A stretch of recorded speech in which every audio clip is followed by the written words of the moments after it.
Press meet ಮಾಡಿ ಕೂಡ ಹೇಳ್ತಿದ್ದಾರೆ. ಮನವೊಲಿಸೋದಕ್ಕೆ ಯಾಕಾಗಲಿಲ್ಲ? ತಾವು ಕೂಡ ಏನೋ ಪ್ರಯತ್ನ ಮಾಡಿದ್ರಿ ಅಂತ ಕೇಳ್ಪಟ್ವಿ. ರಾಮಲಿಂಗಾರೆಡ್ಡಿ ಅವರು ಕಾಂಗ್ರೆಸ್ ಪಕ್ಷದ ಹಿರಿಯ ನಾಯಕರಿದ್ದಾರೆ, ಮಾತಾಡ್ತೀವಿ ಅವ್ರ ಜೊತೆ ಮಾತಾಡಿ ಸಾಕಿಟ್ ಔಟ್. ತೊಂದರೆ ಅಲ್ಲ, 2 ದಿನಕ್ಕೆ ಈ ಥರ ಡಿಸಿಷನ್ ಅವ್ರು ಯಾಕೆ ಕೆಲವು ಸಂದರ್ಭದಲ್ಲಿ ಆಗುತ್ತೆ. ಈ ಸೀನಿಯರ್ ಮೋಸ್ಟ್ ಕಾಂಗ್ರೆಸ್ ಮನುಷ್ಯ ಇರೋದ್ರಿಂದ ಅವ್ರ ಚರ್ಚೆ ಮಾಡಿ ನಾವು ಮಾತಾಡ್ತೀವಿ. ಹೈಕಮಾಂಡ್ ನಾಯಕರು ಬರ್ತಾ ಇರೋ ಟೈಮಲ್ಲಿ ಇದೊಂಥರ ಮುಜುಗರ ಅಲ್ವ?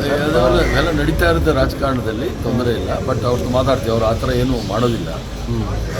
ಕಾಂಗ್ರೆಸ್ಗೆ ತೊಂದರೆ ಆಗುವಂಥ ಕೆಲಸ ಏನು ಮಾಡಲ್ಲ, ಮಾತಾಡ್ತೀವಿ. ಇವರು CM ಅವ್ರ ಜವಾಬ್ದಾರಿ ಇತ್ತಲ್ಲ, ಅದಕ್ಕೆ ನಿರ್ಧಾರ ಮಾಡದೆ ಇರೋ ಥರ ತಡೆಯೋ ಪ್ರಯತ್ನಗಳು ಮಾಡಲಿಲ್ವಾ? ಯಾಕೆ ಸರ್? ಎಲ್ಲ ಮಾತಾಡ್ತೀವಿ.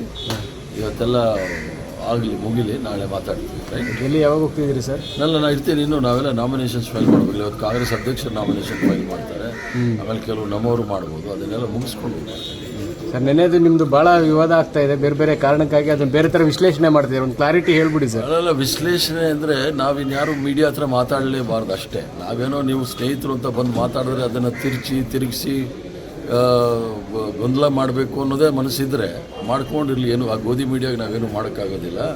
ಇನ್ನು ನಾವು ಯಾವ ಥರ ಇರಬೇಕು ಆ ಥರ ಇದ್ಕೊಳ್ತೀವಿ, ತೊಂದರೆ ಇಲ್ಲ. Yes sir, thank you sir.